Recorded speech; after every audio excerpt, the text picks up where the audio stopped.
இன்றைக்கி காலையில் சூப்பராக வந்து ஸ்டார்ட் ஆச்சுங்க. அம்மா மகாலட்சுமி இன்றைக்கி என்னோடய ராசிக்கு சூப்பராக இருக்கணும் அப்படின்னு சொல்லிட்டு வந்து சாமியை மனசில் நினச்சிட்டே பார்த்துட்டு இருந்தேன். என்னோடய ராசி என்னன்னு நீங்கள் கண்டுபிடிங்க பார்க்கலாம். கரெக்டாக என்னோடய ராசி வந்து பார்த்த பிறகு சூப்பராக என்ன போட்டிருக்காங்க அப்படின்னு பார்த்தா நஷ்டம்னு போட்டிருக்கு. அடப்பாவிகளா, என்னடா இது, நம்மளால் யாருக்கும் நஷ்டமா அல்லது யாராலையும் நமக்கு நஷ்டமானு சொல்லாமையே விட்டுட்டாங்களான்ட்டு நேற்றுக்கு ஒரு பதிவில் வந்து பார்த்தாங்க. நெல்லிக்காய் ஜூஸ் வந்து அவ்வளோ நல்லதுன்னு சொன்னாங்க. நம்ம இப்போ ரெகுலராக கொஞ்சம் ஜூஸ் எல்லாம் எடுத்துக்கிடுறதுனால நெல்லிக்காய் வச்சு ஜூஸ் தான் பண்ணியிருந்தேன்.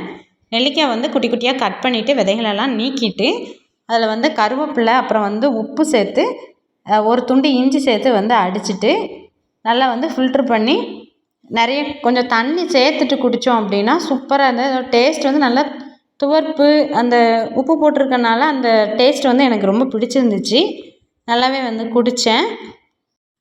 குழந்தைகளுக்குமே வந்து இந்த மாதிரி செஞ்சு கொடுங்க. கொஞ்சம் குடிக்க மாட்டேன்னு தான் சொன்னாங்க. என் குழந்தைகளுமே வந்து வேண்டாம், எனக்கு வந்து ரொம்ப ஒரு மாதிரி இருக்குது, துவர்ப்பாக இருக்குது, வேண்டாம் அப்படின்னாங்க. கண்டிப்பாக வந்து குடித்தே ஆகணும் அப்படின்னு சொல்லிட்டு கொஞ்சமாக வந்து குடித்தேன். எப்போதும் என் பையன் குடிக்கிற டம்ளரை என்கிட்ட தள்ளிட்டாங்க. அதனால நான் தான் அதிகமாக குடித்தேன். அவங்களுக்கு வந்து கொஞ்சமாக தான் கொடுத்தேன். ஆனால் வந்து எனக்கு என்னமோ இந்த டேஸ்ட் வந்து ரொம்ப பிடிச்சிருந்துச்சு.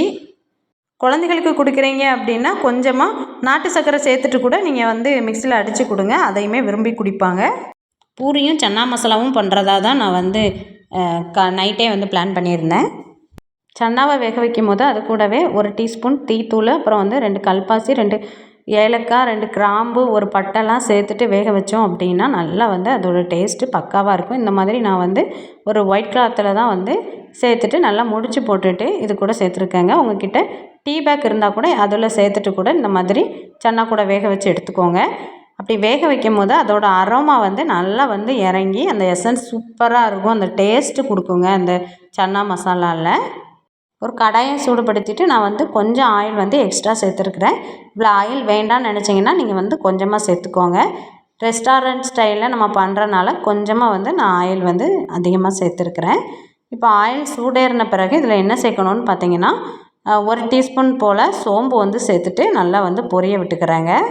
இதில் 2 பெரிய வெங்காயம் வந்து கட் பண்ணி வச்சுருக்கிறேன். 3 தக்காளியும் வந்து கட் பண்ணி வச்சுருக்கிறேன். எல்லாத்தையுமே சேர்த்து நம்ம இப்போ வதக்கிக்கலாம். சன்னா நல்லா வெந்துட்டுருக்கனால இப்போ இதை வதக்கிட்டு சன்னாவையும் சேர்த்துட்டு கூடவே உப்பு, அப்புறம் வந்து கறி மசாலா தூள், மல்லித்தூள், அப்புறம் வந்து கொஞ்சமாக சில்லி பவுடரும் சேர்த்துட்டு நான் வந்து கிரேவி சூப்பராக ரெடி பண்ணியிருந்தேன். பூரி கூட சாப்பிடும்போது அவ்வளோ டேஸ்ட்டாக இருந்தது. கண்டிப்பாக நீங்களுமே இதே மாதிரி ட்ரை பண்ணி பாருங்கள். ட்ரை பண்ணி பார்த்துட்டு எப்படி வந்தது அப்படிங்கிறத கமெண்ட் செக்ஷன்